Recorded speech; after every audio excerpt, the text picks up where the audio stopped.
Muito bem, meus amigos. Preparados para mais uma aula? Vamos à nossa última aula desse período.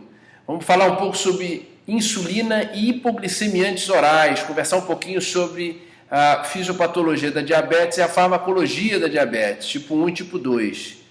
Prontos? Eu sou o professor Pedro e esse é o Conexão em Ciência de hoje.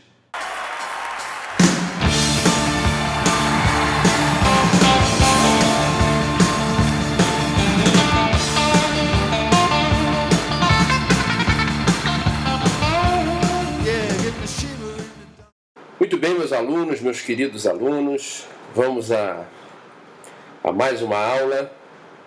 Hoje a gente vai falar um pouquinho, de forma bem resumida, mas de forma concentrada nos efeitos e usos terapêuticos da insulina e dos hipoglicemiantes orais, tá legal? A gente vai conversar rapidinho sobre isso. A gente não pode começar uma aula falando de diabetes, que é uma doença inflamatória não infecciosa, que acomete as células beta do pâncreas, sem falar um pouco das ilhotas pancreáticas e das células endócrinas do pâncreas, da porção endócrina do pâncreas. Tá? 99%, mais de 90% do pâncreas é uma porção exócrina, tá legal?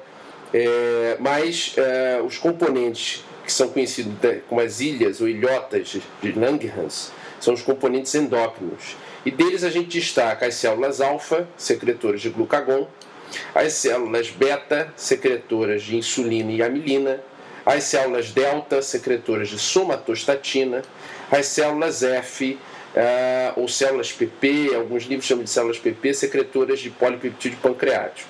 Tá? E aí as outras partes exócrinas do pâncreas que a gente não vai detalhar nessa aula, não é o objetivo dela. Muito bem. O que é o foco principal que vocês têm que ter em mente?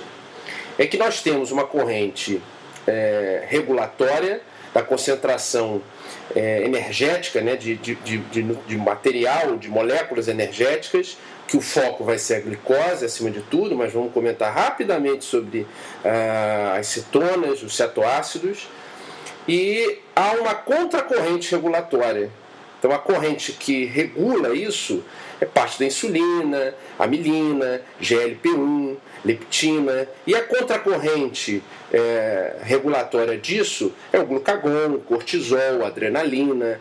Então isso tem que estar na cabecinha de todo mundo, tá certo? A gente pode observar nessa tabela que há moléculas que vão proporcionar o controle dessa captação de energia na forma de carboidratos, lipídios, proteínas, e esse controle sofre uma contrarregulação. Tá? Qual é a principal molécula dessa aula que vai importar para a gente nesse momento? A principal é a insulina. Ela é secretada pela célula beta. Como é que ela é secretada pela célula beta? Ela tem, a célula beta tem um sensor, já vou mostrar, da presença dos níveis de glicose no sangue. A partir disso, há a liberação de insulina e amilina. A amilina é um coadjuvante, não é mostrado nessa tabela, que vai possibilitar uma maior rapidez do esvaziamento gástrico, um efeito no hipotálamo com diminuição da fome, e é um efeito com maior resposta à insulina, uma vez que ligada ao seu receptor. Qual é o principal papel da insulina, o nosso hormônio-chave dessa aula? A insulina é um hormônio anabólico, então ela aumenta a captação de glicose, de aminoácidos, de ácido graxo. Para quê? Para que a célula possa usar isso como energia para a cadeia respiratória celular e, ao mesmo tempo, para que eu tenha formação de reservas energéticas, tá legal? Somado à insulina e à amilina, nós temos o efeito da leptina, que é produzida pelos adipócitos, que tem efeito lá no hipotálamo também, base medial, e que sinaliza a suficiência de reserva de energia do corpo. Fazendo o que com isso? Diminuindo a ingestão de alimento, aumentando a saciedade, permitindo que funções neuroendócrinas que consomem energia possam executar suas funções. Tá? Associado à insulina e à leptina, nós temos o GLP-1, que é um hormônio análogo do glucagon. Ele, na verdade, ele parte de um precursor do glucagon, e nas células L do íleo eles sintetizam o GLP-1, que aumenta a massa de células beta, com isso aumentando também a secreção de insulina, diminui o tempo de esvaziamento gástrico também e diminui a ingestão de alimento e a secreção de glucagon, quer dizer, potencializa o efeito da insulina também. Ao passo que, em contrapartida, nós temos o efeito glucagon, que promove o inverso, você quebra as reservas que você fez energéticas, tá? Então você promove a glicogenólise e a gliconeogênese no fígado, então você libera a glicose para o sangue e para os tecidos.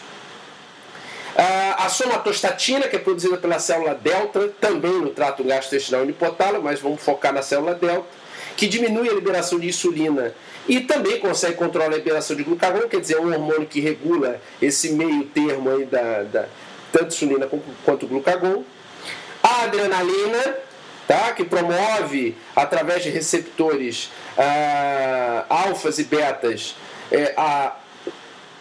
a glicogenólise no fígado, a lipólise, através da ativação da lipase sensível ao hormônio, então auxilia essa contrarregulação, e o cortisol, liberado do suprarrenal, e que antagoniza a ação da insulina, promovendo também a quebra das reservas energéticas no fígado e proteínas no músculo, quer dizer. Então esses, cortisol, adrenalina, são caracteristicamente hormônios catabólicos, quer dizer, vão fazer o papel inverso da insulina, tá certo? Bom, a insulina é sintetizada a partir de um precursor, a pré-proinsulina, no retículo endoplasmático.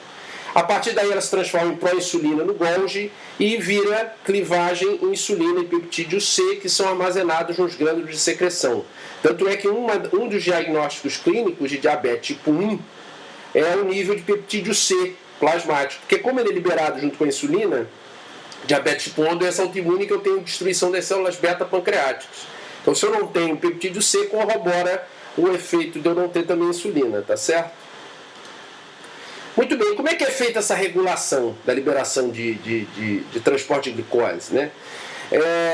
Há uma função central, né, de papel fisiológico, onde eu tenho translocações de vesículas, transportadores de glicose para a membrana, e o efeito pode ser revertido.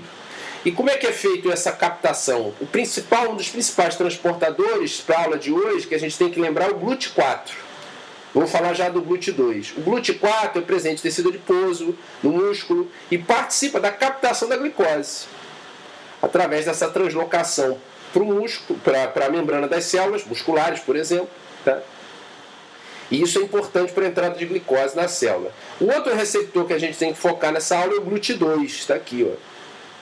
Onde é que eu tenho GLUT2? Fígado e mais onde? Nas células beta.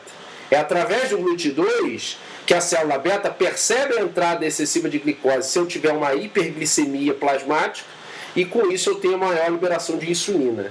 Tá certo? Então GLUT4 e GLUT2. Como é que é feito essa liberação? De forma bem didática, olha aqui, ó. A glicose, isso aqui é uma célula beta pancreática, como vocês podem ver ilustrado. O que a glicose faz? Quando eu tenho uma hiperglicemia, o transportador GLUT2 está expresso na membrana da célula, há a entrada de glicose para a célula, essa glicose ela vai entrar na via glicolítica, tá certo? E a cadeia respiratória, a produção de alteração de moléculas no interior da mitocôndria, com produção de próton, como vocês podem ver aqui, lembram disso, claro, não vou dissertar sobre a cadeia respiratória. E o que tem no final disso aqui? Produção de ATP. É isso aqui que importa pra gente, produção de ATP, tá certo? Produção de ATP, por que isso importa pra gente? Nós vamos falar de ciclo de Krebs, bioquímica? Não. Porque observem o que tem mais na membrana dessa célula. Olha aqui, ó. Eu tenho canais de cálcio, e isso aqui, ó, é um canal de potássio dependente de ATP.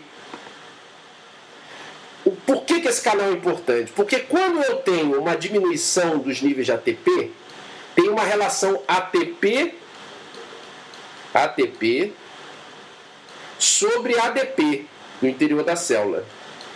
Tá certo? Quando eu tenho uma diminuição da glicose plasmática, entra menos glicose, produz menos ATP.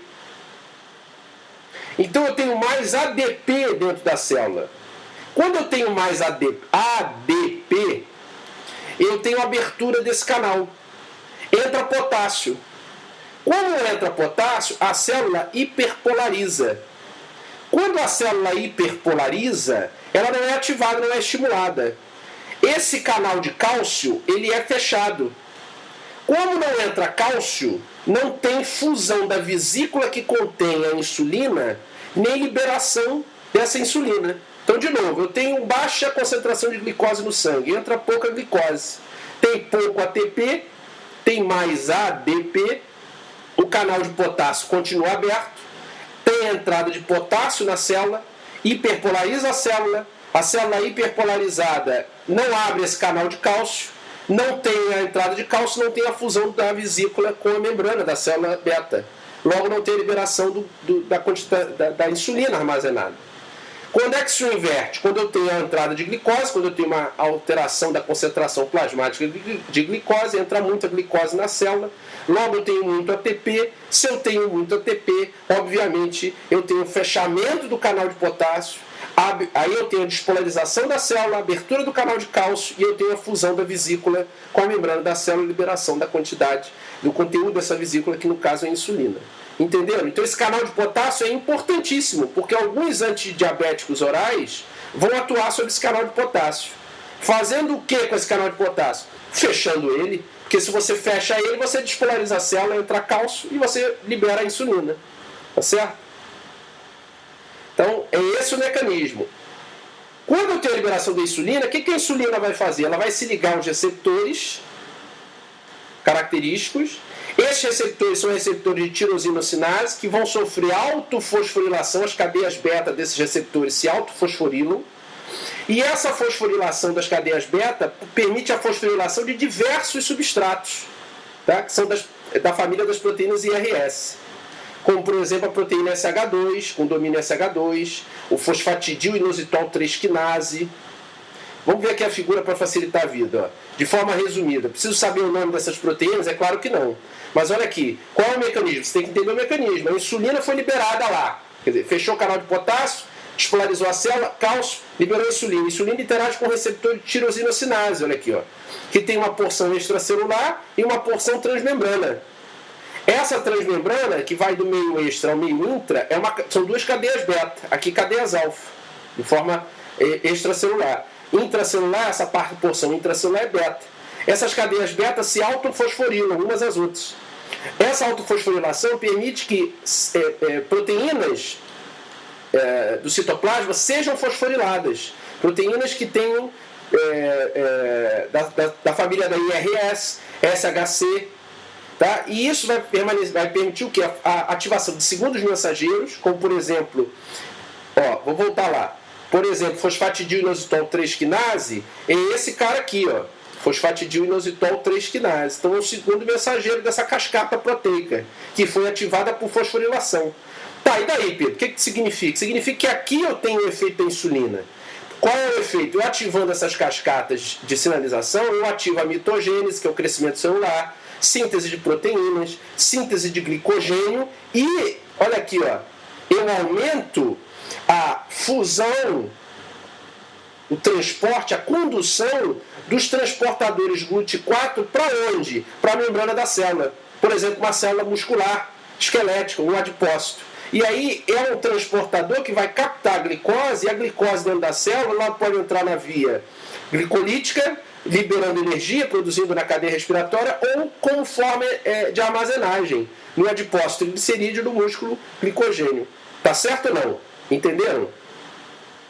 E quais são os efeitos teciduais, quer dizer, da insulina, né? desse efeito da insulina? Tecido hepático inibe a glicogenólise e a gliconeogênese. O que ela estimula? Ela não quebra a reserva energética, ela estimula a síntese de glicogênio e energia para a célula. Tá legal? Tecido muscular inibe a glicogenólise e estimula a síntese de glicogênio e energia para a célula. Tecido adiposo aumenta o armazenamento sob a forma de triglicerídeos e inibe a lipase. Então você tem lipogênese e inibe a lipólise. E ações inespecíficas estimula a síntese de proteína, porque os aminoácidos são enviados para o interior da célula, estimula o transporte de íons e efeito mitogênico e anti-apoptótico, tá certo? Então, crescimento celular. Muito bem. Então, vamos, de forma bem resumida, falar o que a gente viu agora e mais alguns detalhezinhos que não pode esquecer. Quais são os fatores estimulantes? Então, de forma resumida, o principal, o nível de glicose oral. Tá? Então, o nível de glicose oral é um fator importantíssimo para o que a gente vai analisar da liberação de insulina. O que mais? Concentração de aminoácidos, leucina, arginina, lisina. Então, a dieta é importante, não só pelo carboidrato, mas também por proteínas. Tá? É importante. O que mais? A secreção de outras moléculas, outros hormônios, secretina. Eu não vou falar desses hormônios agora, mas eles são importantes para regular essa concentração, essa secreção de insulina. Quando eu tenho ativação adrenérgica por beta-2, como por exemplo o isoproterenol, que é um beta-agonista, tá? Eu tenho a liberação de insulina. Mas quando eu tenho presença de alfa-2, a adrenalina por alfa-2 diminui a liberação de insulina. Então o efeito final seria diminuir a liberação de insulina pela adrenalina. Tá? Por isso a adrenalina está como contrarregulador. Colinamiméticos, tá? Que são os análogos da acetilcolina, aumentam a liberação de insulina. Tá? Os inibidores da monoaminoxidase, as metilxantinas, teofilina, cafeína, prostaglandinas e o que a gente vai ver na aula de hoje, que é importante para a gente, sulfonilureias, tá? Que são um grupo, uma classe de antidiabéticos orais. O que inibe a liberação de insulina? A ativação alfa-2 pela adrenalina e noradrenalina, beta-bloqueadores que bloqueiam a ativação de beta-2, descargas simpáticas, por exemplo, exercício físico, quando eu tenho situações de hipóxia, situações de queimaduras graves, procedimentos cirúrgicos. A somatostatina, como a gente falou, ela pode controlar tanto a liberação de insulina quanto de glucagon e o diazóxido. Tá certo? Então vamos seguir. A liberação de insulina ela é feita de forma bifásica, para que uma secreção pós-prandial, pós o alimento, eu tenho pós o alimento um aumento da concentração de glicose no plasma, aí eu tenho um pico de insulina e uma redução do pico de glucagon. A insulina é liberada nessa primeira fase, tá? E posteriormente vai haver uma segunda fase de liberação da insulina, alguns minutos depois, que vai manter essa concentração da insulina para que haja absorção dessa glicose e aumento das reservas energéticas, tá certo? Muito bem, qual é o problema de você ter uma hiperglicemia? O problema de você ter uma hiperglicemia é que a glicose ela tem alta reatividade. Olha aqui, ó, alta reatividade. Ela é uma molécula que pode reagir com diversas outras proteínas, moléculas. O que ela provoca? Ela provoca uma glicosilação proteica não enzimática. Nome bonito. Quer dizer o quê? Que ela vai provocar alterações estruturais, microvasculares, macrovasculares. Tá? Pode atuar na albumina plasmática, pode atuar no colágeno, por exemplo, favorecendo caracteristicamente o envelhecimento da pele, por exemplo. Tá certo? A glicose ela pode entrar na via do poliol, que a glicose é transformada em sorbitol. Tá? E o sorbitol é osmoticamente ativo, então você cria uma hiperosmolaridade. Essa hiperosmolaridade vai ocasionar as lesões da retina, tá? Nos rins, no sistema nervoso central, característicos da diabetes. Tá? Que mais? Há uma inibição do mioinositol. Qual o problema? O mioinositol é uma molécula responsável pela manutenção dos processos homeostáticos excitatórios neuronais. Tá? Então você tem alteração de excitação neuronal, com isso gerando a neuropatia diabética. Tá certo? Então, isso é importante, a presença de altas concentrações de glicose estão relacionadas com esses processos. Neuropatia diabética, retinopatias, nefropatias, tá certo? Muito bem. Então, vamos dar rapidinho. Diabetes mellitus, quer dizer, do grego, né, vem diabetes sifon, mellitus, melado, doce, tá? Porque a urina era adocicada pela presença de glicose. Então, um distúrbio metabólico crônico, que tem um quadro de hiperglicemia resultante ou da deficiência na produção de insulina, que é o diabetes 1, ou da resistência à insulina, ou de ambas, tá certo?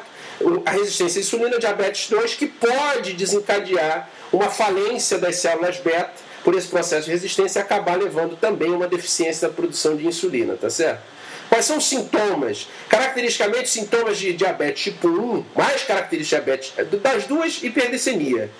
Diabetes tipo 1 é a doença das poliúria, tá? Então o indivíduo urina muito, sente muita sede, polidipsia, e compensa sentindo também muita fome, mas há emagrecimento, característico de diabetes tipo 1. O que você não vê caracteristicamente em diabetes tipo 2, porque você tem a presença de insulina. No diabetes tipo 1, como você não tem a presença da insulina, há caracteristicamente emagrecimento, e para compensar há o estímulo à fome, tá?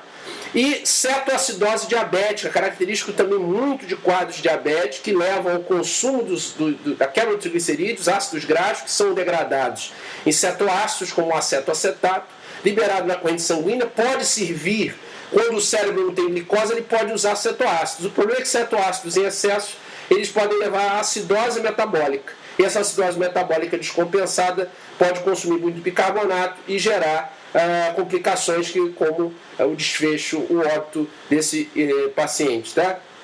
As consequências, retinopatias, nefropatias, isso eu já comentei no outro slide, tá? E complicações vasculares pelas alterações, pela interação da glicosilação com moléculas importantes endoteliais, plasmáticas, enfim. Então, diabetes mellitus tipo 1, característico não há produção de insulina, tá? Eu tenho destruição das células beta. E diabetes mellitus tipo 2, eu tenho a produção de insulina, mas o que acontece é que eu tenho uma resistência aos efeitos dessa insulina, tá certo? Então eu tenho uma resistência aos efeitos da insulina no diabetes 2.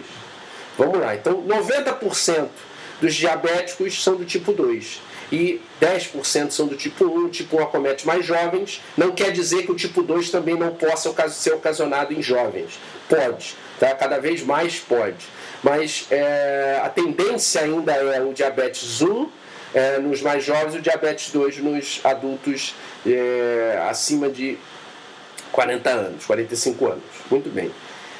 Essa figura é muito interessante porque ela é um resumo do que eu falei. O que acontece quando eu tenho, pós-alimentação, um aumento da glicose no plasma, um aumento de aminoácidos no plasma e um aumento de ácidos graxos no plasma e não tenho insulina?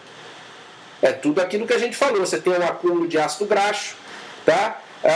Diminuição de reservas energéticas de ácido graxo. Nós temos a redução da captação de glicose.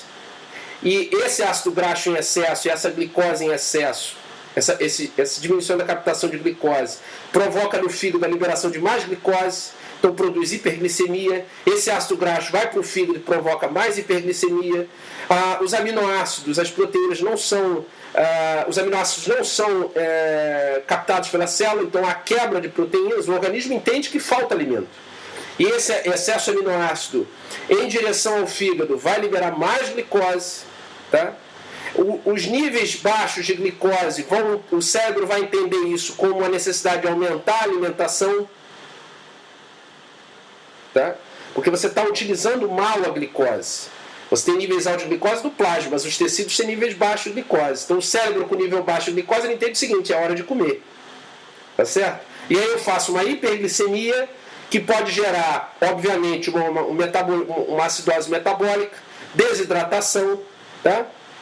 E, logicamente, essas complicações que a gente viu da hiperglicemia, com poliúria, polidipsia, alterações de volume plasmático, alterações da pressão arterial, tá? Alterações, aumento do efeito do ADH, ok? Aumenta a produção de ácido lático, então a acidose lática, aumenta a acidose metabólica, aumenta a ventilação, hiperventila, aí a urina fica mais ácida e hipercalêmica, quer dizer, você excreta muito potássio, você já tem alteração, além de hídrica, eletrolítica também, e com isso você tem um colapso circulatório, tá? Uma falência circulatória que pode levar ao coma e à morte desse indivíduo, tá?